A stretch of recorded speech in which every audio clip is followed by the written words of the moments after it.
Sure. I think that's a fair critique. And I want everyone to know, I think this specific topic where there's tension between libertarians and Marxists in the broadest possible sense, Soren, not necessarily putting you in the Marxist box, but this kind of language we're using, I think that's where the Yeah. arena it most often comes up. I think for both the Marxist and the libertarian, it's so useful to have these conversations and iron out the way we communicate about it, because there's a lot of semantics here, but there's still a lot of logic too. So it's a great exercise. Anarcho-econ, I think you heard the question. How about you begin for us? Well, I just generally say that I don't think it's best to understand anarchy as this particular end goal of like oh, we have this society with a state or without a state, and then there's none of these classes or hierarchies. I don't think it's the specific end goal. I think it's more seen as a rejection of legal authoritarianism or a rejection of rulers. But a ruler is best understood as some sort of agent or king imposing some sort of law upon the unconsenting citizens. And I mean, I think if you understand it like that, you'd come to a completely different conclusion. But I mean, indeed, if you understand anarchy to be some sort of hierarchy-less society, then capitalism is entirely incompatible with that. But I mean, this is going to come down to how we understand what anarchism actually is. And I mean, quite frankly, I'm getting a lot of this from Liquid Zulu, so I think that would probably be the best person to send this question at next, to be honest. Yeah, you read my mind and you looked at what I was typing down and you took it. God damn you. But yeah, no, so to expand on that, yeah, we don't we're not making claims about like, well, this is the particular type of society we want where it's stateless, classless. And yeah, it is just, anarchism just means a rejection of legal authoritarianism. Well, what makes anarcho-capitalist special? Well, we have a particular positive case on top of that. So we know that we're not in favor of legal authoritarianism. That is somebody just decreeing by fiat, this is how we're going to deal with this conflict. Rather, but then on top of that, we have a particular positive case for what we think the law is. Namely, we think it comes from the non-aggression principle. And the other side of that is we also, as anarchists, we don't make any claims about class. Anarchism is not inherently a Marxist position. Class, no class. We don't acknowledge any sort of class structure in the way that Marx would envision. Perfect. Now, let me just jump in there to say, Floppa, I want you to go next, but I'm going to give Soren, the opportunity to respond, and then we'll go to Floppa next, just so we keep it a little bit balanced. And I want to say thanks so much for Soren for calling in, because it's 4 people talking to one person. There's a little bit of an imbalance there, but I want everyone to know, including Soren, but everyone who's listening, we're completely open to fielding multiple people at a time if they come in as a group. So if you have, we have usually 2 hosts here. If there's 2 of you or 3 of you or 5 of you who want to call in together, we're always open to that. So there's nothing locked in about one person at a time. Of course, the limitation there is we have to be orderly. But as long as we're having an orderly discussion, everyone who's listening, please understand that is totally an option. So Soren, you heard some answers from us about why we feel that concern is perhaps inadequate. What's your take on that? Yeah, so but I was talking to you yesterday actually over Discord. You kind of gave me the same response generally, and my response to that was anarchism is an ideology that has had it has a lot of theory behind it, and you can't just kind of take the name of anarchism and give it its own definition and just slap it over your own ideology. That's not really how it works. If you have a society that is moneyless, I can't just call it like communistic capitalism just because it doesn't have money, because you have to fulfill all the criteria for it to be actually capitalist. So I think if you just look at anarchism and say that it's when you have no rulers or when you reject illegal authoritarianism is I think what I got. That's not what anarchists in the past have really described it as. So I think it's kind of you're just giving it a new meaning so that you can slap it on your own ideology, and that's my take. All right, thanks for the response, Floppa. What's your take on that? I would. This is an interesting argument. I haven't heard it before, but I think I would more or less say that like political labels are classified by their core principles and not just like appealing to whatever historic tradition there is behind them. Yeah, honestly, I'm just struggling a little to answer, so I'll pass it on to any one of you. just because I would need more time to think about this. I could field it because I have looked into the history of anarchism for some of my videos before, and I don't accept the history that we're told by a lot of Marxists normally, and that they came up with it. It's their theory. I don't think that actually tracks with the history. The first guy to call himself an anarchist, as far as I'm aware, was Proudhon, and it was fundamentally in what he's saying. Like he was very primitive. I call him a proto-anarchist because he's very primitive in his thinking. He didn't have praxeology or anything of the sort to really round out his legal theory. He wasn't even really much of a jurist. But he was the first guy to call himself an anarchist, and the thrust of what he was saying was, well, he's against rule. He's against crime in general, right? It's like, oh, well, what is property, right? That's his famous essay. What is property? Well, there's property of the one kind where it's like this legitimate thing where it's individuals holding things. Then there's a different type of property where it's the state comes in and takes things from you. We can't have the same term for both things. So he's very clearly pointing at the problem, the exact same problem Murray Rothbard points out in Anatomy of the State. So I am very strongly of the opinion that Murray Rothbard sits squarely within the anarchist tradition, not the Marxist tradition, mind you, where their notion of anarchism is they need a full dictatorship and then the state will wither away. I don't think they get a whole lot of say on what anarchism means, if that's their idea, and if they openly endorse that contradictions can be true. I don't think they get to have the monopoly on what anarchism is, when Murray Rothbard is very cleanly sitting inside this tradition, is a very clean development of some of these early anarchist thinkers. How's that, Soren? Do you find that to be a satisfactory refutation? Well, first off, I agree with some of the stuff he said. He said that anarchism isn't inherently Marxist, which is entirely correct.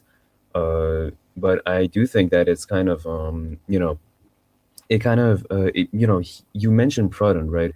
And, when you look at his ideas, you can see that they're leftist if they're not anarchist. I mean, you can look at the Commune, the Paris Commune, and how they, put his ideas into practice and such. But, when you mention anarchism, I'm not saying that it's Marxist, right? But it boils down to anarchism and its leftist characteristics. And you kind of just put the leftist characteristics aside and you slap on capitalism onto it and you call it a new ideology, right? That doesn't mean that it's anarchism. Again, going back to my first point, if you take a ideology and you remove some of its main characteristics and you just add characteristics of the opposite ring, quote unquote, to the ideology, I don't think that you can still retain the original name of it. Well, I'll jump in. I saw a comment here. He says, ask him to define leftism and how it excludes capitalism. I can do that if you'd like. There's a comment here. Sure, go ahead. Yeah, so leftism, to me at least, is the workers owning the means of production. Very simply put, or not the workers. Sorry, I've kind of fucked that up. It's the social ownership of the means of production. So I can jump in on that unless somebody else wants to.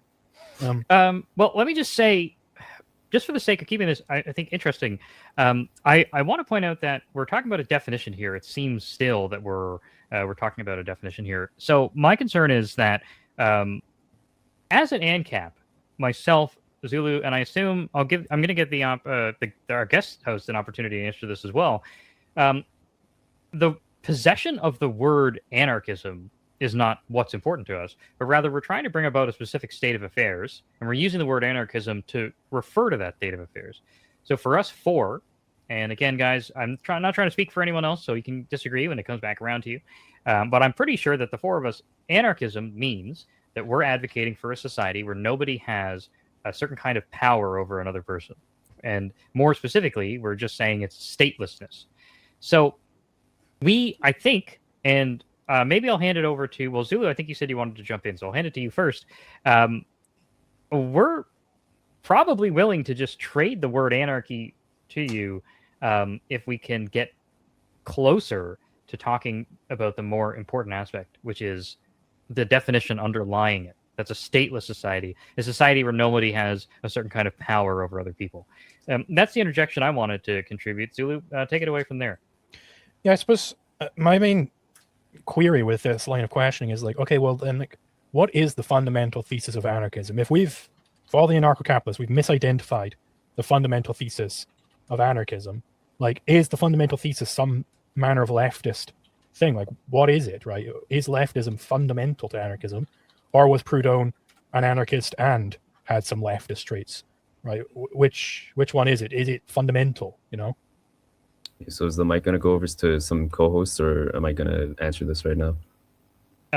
You can answer that now.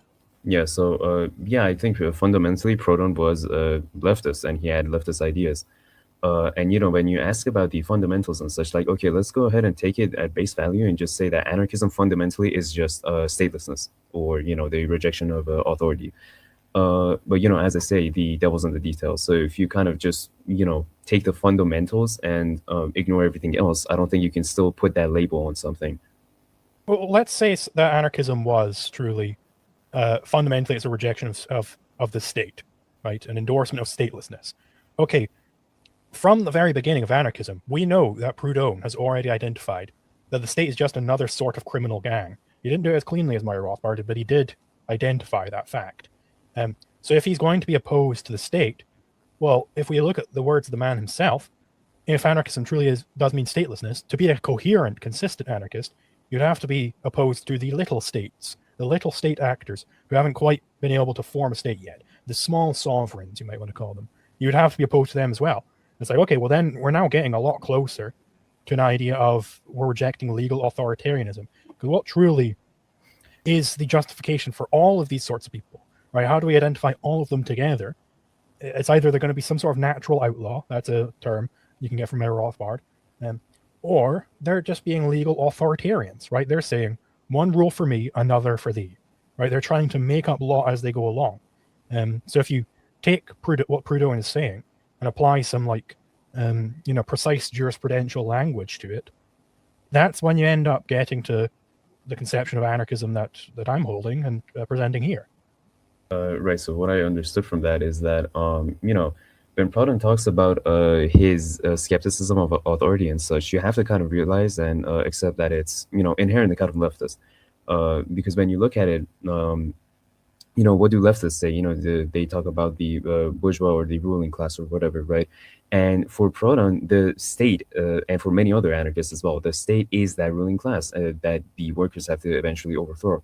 So I think, at base value, even if you take Proudhon's words and ideologies, it still is kind of leftist. And you can't just, again, I say this a lot, but that's kind of like my main point. You can't really just stick on capitalist labels and such and call it an ideology. Let's take an opportunity here to hear from our guest hosts who have been very patiently sitting on the sidelines. Anarcho-Econ, you're following along here. I'd like to give you the opportunity to jump in if you like. Yeah, one quick note I'd like to add is I think there might be some sort of conflation going on between anarchy as such and a particular theory of anarchy. Like, I'll see it to you that there have been a lot of very left-leaning people who want like a completely stateless, classless society where everyone's like sharing everything. But that's a particular theory of anarchy where I don't know exactly what their legal principles would be. They're not as clear as we are with that, but they're subscribing to some sort of particular theory of anarchy. And we just have a different one. So I don't think you can really conflate the category of, again, anarchy as such to a particular theory of anarchy. And that's really what I have to add.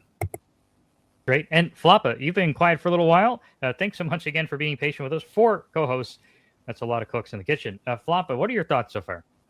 Well, unfortunately, Anarcho-Econ was pretty much, he pretty much stole what I was going to say. So I would have to think more, unfortunately. Anarcho-Econ, we're going to have a talk later about you violating his intellectual property. Yeah, come on, man. So stealing ideas. Soren and Zulu here, help me out here. I want to see if you feel like this is like I'm giving too much away here, or if maybe on the other hand, if this is just a way that we can get to something deeper. But what if I propose that we just say, okay, well, we just surrender the word anarchism? What like I caught in your speech there this suggestion that we don't have an ideology. Now, at first, I was under the impression that what we were talking about was that it's simply inappropriate for us to use this particular label. Of course, everybody who speaks understands that there's labels, and every label corresponds to some concept or definition that's underlying. The label is just sort of like the title we put on it. So we're using anarchism as a word, as a label to refer to this concept. Let's say, okay, you can have the label back. We won't use the word anarchism anymore. But in what sense do you establish by taking away that label from us, because somebody else was using that label for some other purpose first, that we don't have coherent ideology as a consequence of that? I think you kind of lost me a little bit on that. And Soren, before you explain how you made that jump, I'm just really curious from Zulu quickly. Am I giving away too much? Can we just, for the sake of argument, part with the word anarchy? So for the sake of this argument, fine. But if it were to be done in general, I would say definitely no. I think we have all the intellectual rights to call ourselves anarcho-capitalists. Right. If I had to respond, so first, I'm gonna go ahead and say that the claim that I have that anarchism can be capitalist, that's the only claim that I'm presenting here, and I don't have enough knowledge and I haven't read enough about anarcho-capitalism to give my critique of it on a deeper level other than that. And second, I want to say that I'm not saying that anarcho-capitalism isn't an ideology, right? It's obviously an ideology. It has a set of principles and whatnot. But I do believe, and the claim that I'm making here is naming it anarchism is misleading. Very, very simply put, it's misleading. I don't think it is anarchism because of the before mentioned reasons. And I kind of forgot what the co-host said at the beginning, but I think it was something along the lines of oh yeah, just because we had this just because earlier people had this idea of anarchism doesn't mean that we can't have our own meaning of it or whatever. And the thing is, the people that you mentioned were the first people to do anarchism or to give their theories about anarchism. And if you want to put your own spin or meaning to it, sure, but I don't think you can really call it anarchism if you're going to deny their ideas and such and just cherry pick. I would so very much love to get you to call back in another time on that specific topic, because we have a friend, Zulu and I both know the channel Springtime of Nations. I think you guys would have an absolutely fabulously and fascinating conversation on that topic that I would love to hear.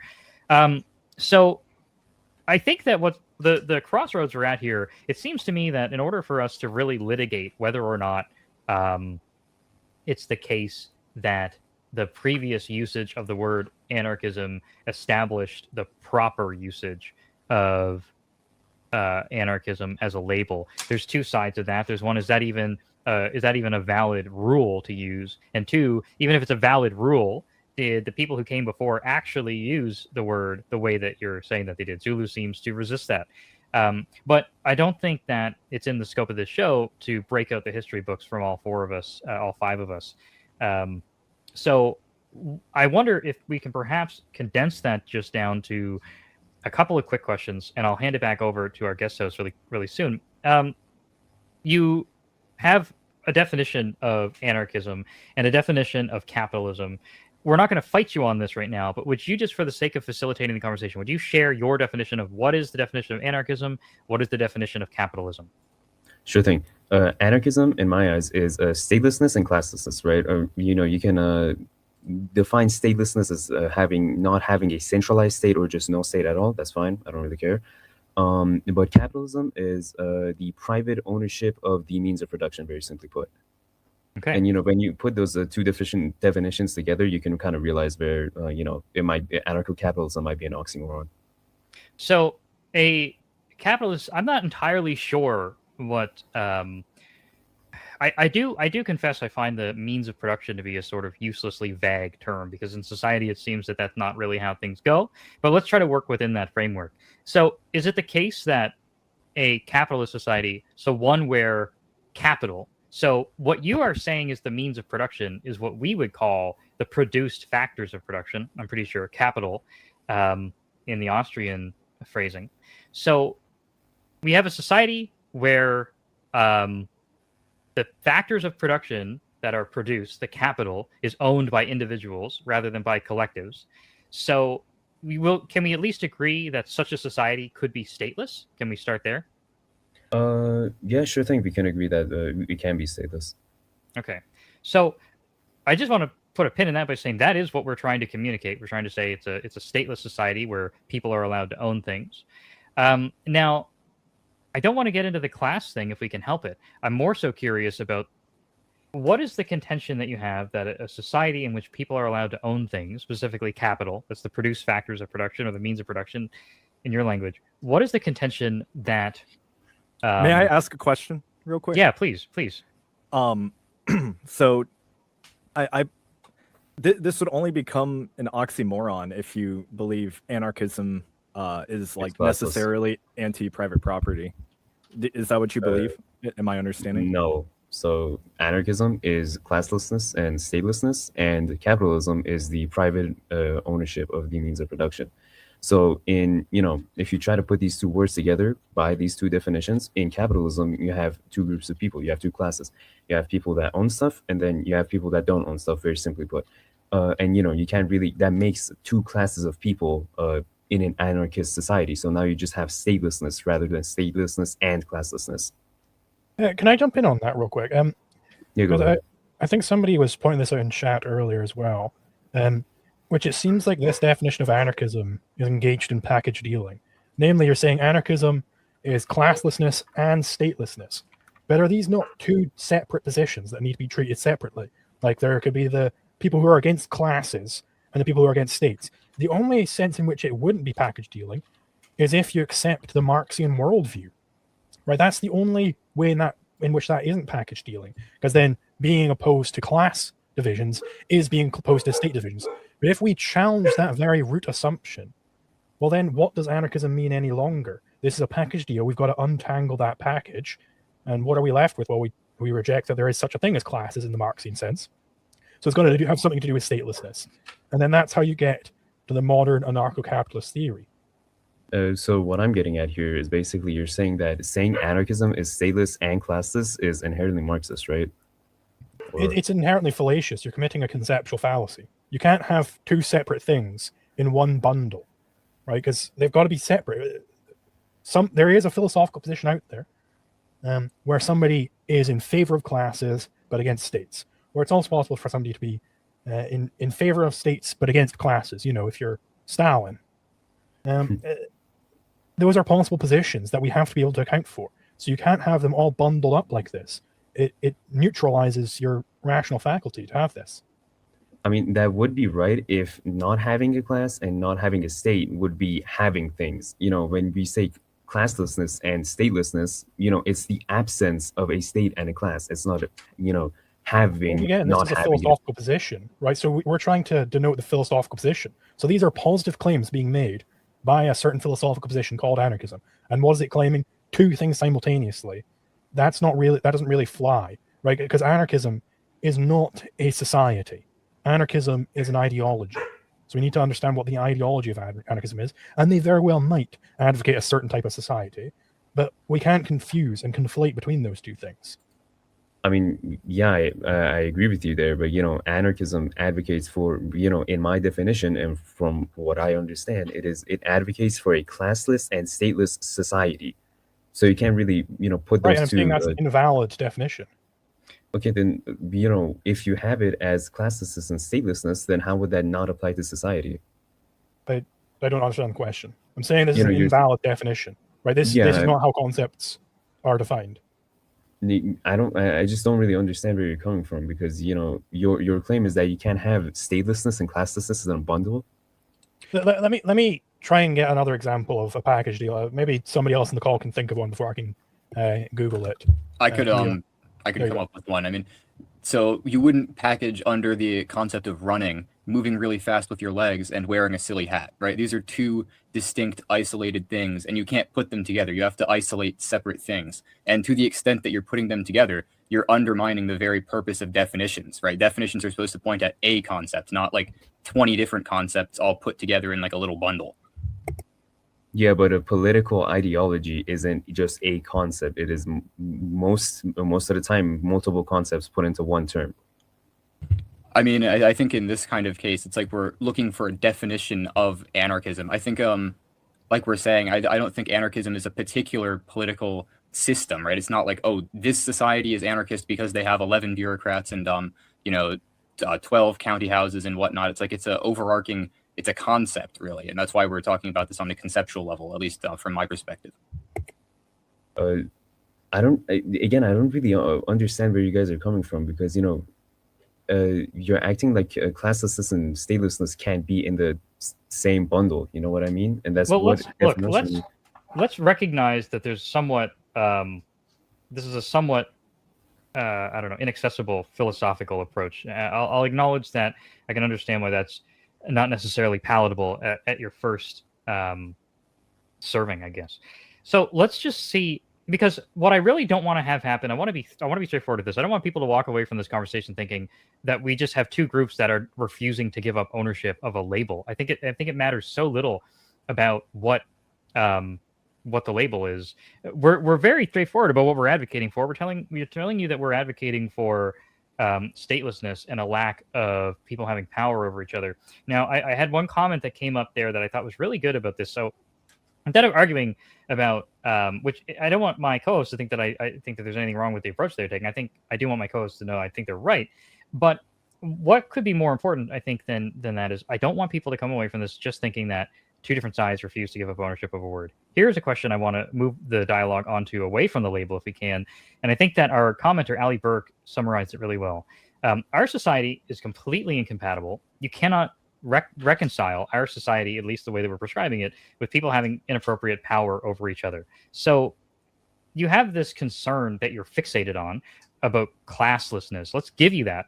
Why should we care about that? We have a society where anyone can become a capitalist. Why would we have a problem there? Does that make sense? So why is it even worth focusing on class, Soren, if our society basically gets rid of those problems? Yeah, so the thing is, in an anarcho-capitalist society, as you just mentioned, you only get rid of the authority aspect, and not the classlessness. And my thing is, I'm not really here to debate that if oh yeah, in an anarcho-capitalist society, you can't have statelessness and privatization of the means of production or private property. That's not what I'm saying here. My entire argument here is that anarchism is statelessness and classlessness, and you cannot apply that to capitalism.